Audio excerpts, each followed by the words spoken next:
Hey everyone, Ryan and Tom here. This week at SecureIt, we're going over a lot of questions that we got from you. Let's just jump right into it. First question, How does a true safe hold up against an angle grinder?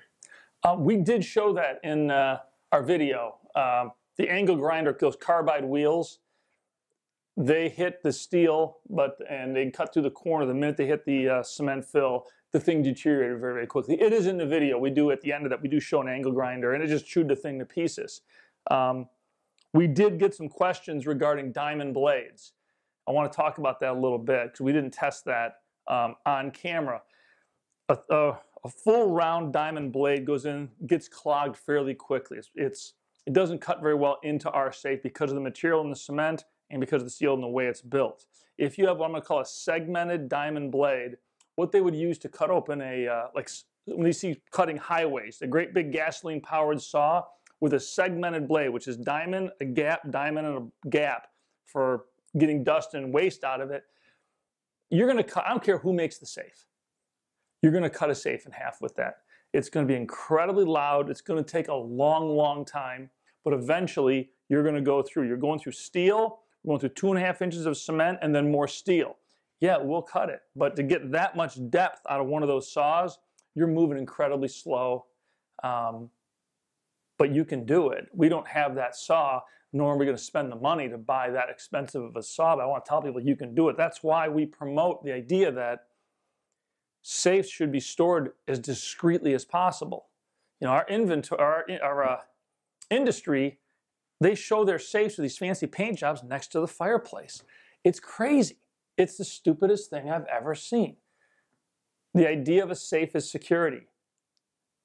The cornerstone of security is secrecy.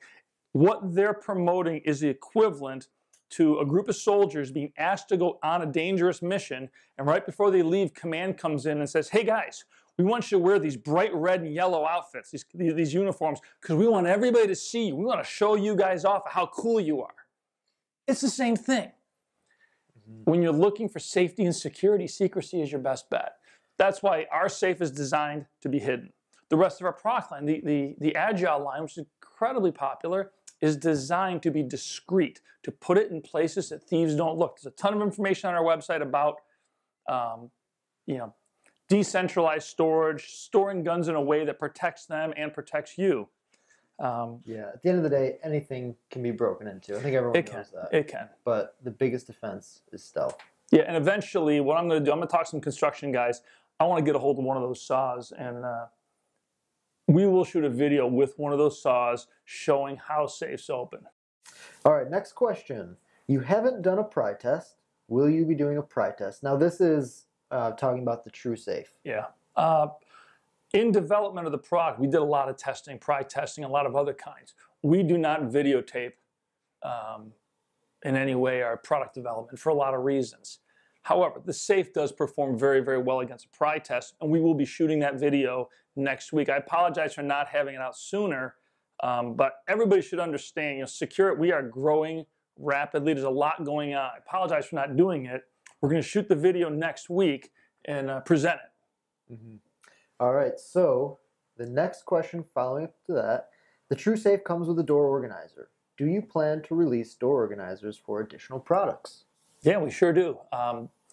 The Agile cabinets, the door organizers, I believe the prototyping is done. We're going into production on those. Now, the Model 40 mounts atop of the 52.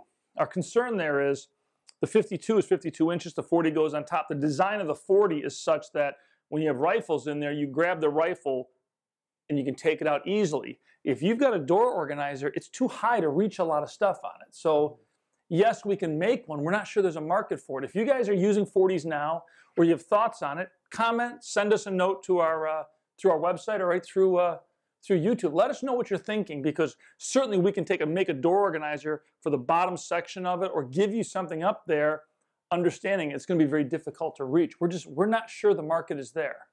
Yeah, so for the true safe, it is going to be standard. Mm-hmm. The new products coming out will be standard. Correct. The Agile line, given its modularity, I think that will be an add-on, an optional kind of thing. Correct. Yeah, for the Agile line, we will have that as an option to purchase. And then the fast boxes, are there going to be any for the fast boxes? We've been asked that. There's just not room. The door of the fast box, by the time you make something, we've looked at it to get it actually to fit, because it's got a bolt within that door, but also within the locking system that door cover is hiding. You know, the way that door goes together, there's so little real estate to actually use. You can't fit a handgun on it. You can't. I mean, we're just not sure how you would use it. So at this point, we're not developing a door organizer for the fast pass. We just don't see how to make it work.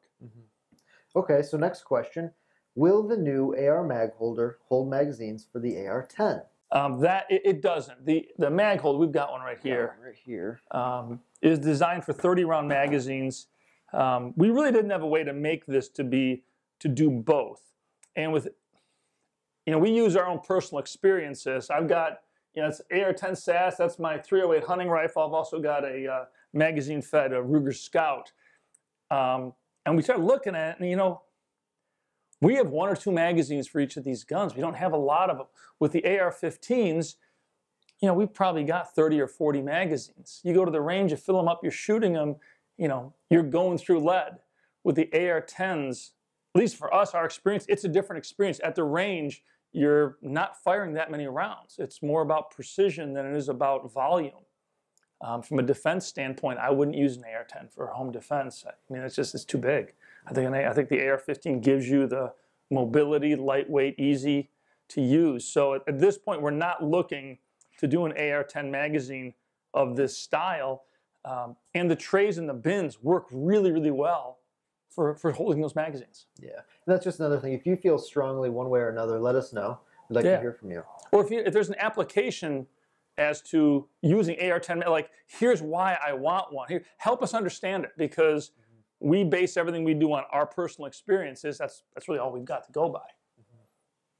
All right, so looks like the last question here. Speaking of new and future storage products, what were those things at the end of last week's show? Yeah. And what can we tell them? That was a sneak peek at a product line that we're in development on. We're really excited about it. And our goal is to be in production with inventory by the end of August. We're moving very, very quickly with this. They're all welded cabinets or safes, depending on how you want to define the term safe, that bridges the gap between the true safe and then the ultralight, the agile. So the best thing to do if you're not on our mailing list, sign up on our website. Just on our mailing list, understand we don't send out a boatload of salesy crap.